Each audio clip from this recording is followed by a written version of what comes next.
Relation between percentage air void in a specific gravity G और dry unit weight. इसका formula जानते हैं कि परसेंटेज ऑफ एयर वॉइड होता है volume of air by volume of total, dry unit weight weight by total volume, specific gravity unit weight of solid और unit weight of water को ratio को specific gravity कहते हैं। और चूंकि ये भी जानते हैं कि total volume equals to volume of air plus volume of water plus volume of solid. यदि हम टोटल वॉल्यूम से इस इक्वेशन में बोथ साइड डिवाइड कर दें तो हम पाते हैं कि टोटल वॉल्यूम से टोटल वॉल्यूम कैंसिल हो गया और volume of air by volume of total equals to percentage of air void. तो हाँ इन्हें लिख सकते हैं, और volume of water by volume of total plus volume of solid by volume of total. अब हम परसेंटेज ऑफ एयर वॉइड को इस साइड लेकर चले आए तो हम पाते हैं ये इक्वेशन 1 पाते हैं। अब इसलिए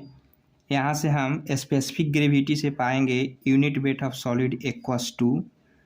specific gravity into unit weight of water. अब चूँकि स्पेसिफिक ग्रेविटी से जानते हैं कि यूनिट वेट ऑफ सॉलिड और यूनिट वेट ऑफ वाटर का रेशियो होता है, इसीलिए अगर हम यूनिट वेट ऑफ सॉलिड निकाल लें तो यहाँ हम लिख सकते हैं कि चूँकि unit weight of solid equals to weight of solid by volume of solid होता है, इसीलिए volume of solid equals to weight of solid into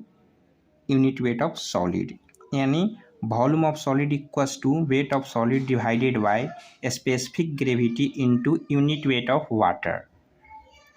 इसको हम इक्वेशन ए मान लिए। अब हम चूँकि जानते हैं कि वाटर कंटेंट का फॉर्मूला होता है ratio of weight of water by weight of solid, इसको हम इक्वेशन बी मान लिए। चूँकि इसलिए वेट ऑफ वाटर बराबर हो जाएगा unit water content into weight of solid, इसको हम इक्वेशन बी मान लिए। अब हम इसी तरह से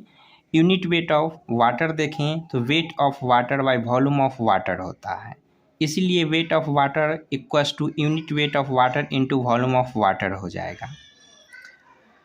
अब हम क्या काम करेंगे बी और सी से कि वॉल्यूम ऑफ वाटर अगर निकालेंगे तो weight of water divided by unit weight of water होगा। अब हम यहाँ से क्या काम करेंगे कि वेट ऑफ वाटर से इसका इक्वेशन रख करके इक्वेशन 2 हम पा लेंगे।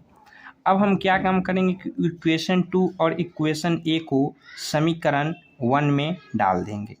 तब हम पाते हैं कि 1 minus 1a equals to volume of water by volume of total plus volume of solid by volume of total. अब हम यहाँ क्या काम करेंगे कि वॉल्यूम ऑफ वाटर और वॉल्यूम ऑफ सॉलिड का वैल्यू को पुट कर देंगे ए और ए, तो वी हैव दैट, चूँकि इक्वेशन है ए और वॉल्यूम ऑफ वाटर का इक्वेशन ए और वॉल्यूम ऑफ सॉलिड का इक्वेशन ए। अब हम इसको पुट करेंगे तो इसके बाद हम पाते हैं कि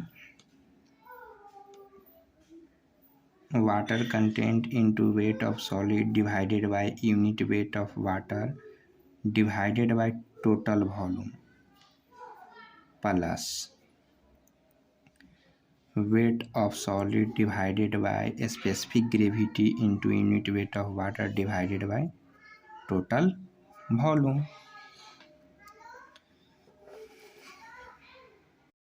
अब हम इसको लिख सकते हैं 1 minus NA equals to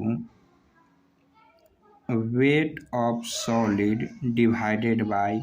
total volume into water content divided by unit weight of water और plus weight of solid divided bye volume of total into 1 bye specific gravity into unit weight of water. ये एक हो गया और ये दूसरा part हो गया। अब हम चूँकि जानते हैं 1 minus N A equals to weight of solid by weight of volume of total equals to dry unit weight, ये होता है into 1 by into water content divided by unit weight of water, ये हो गया, plus weight of solid by weight volume of total equals to dry unit weight into 1 by specific gravity into water unit weight 1 minus N A equals to, अब हम क्या काम करते हैं कि यहाँ से unit weight of dry unit weight और यूनिट वेट ऑफ वाटर को कॉमन ले लेते हैं, तो हम पाते हैं कि water content plus 1 by specific gravity होता है। अब हम इसीलिए unit weight dry unit weight equals to यहाँ लिख सकते हैं 1 minus N A into G unit weight of water divided by 1 plus water content into specific gravity, hence proved.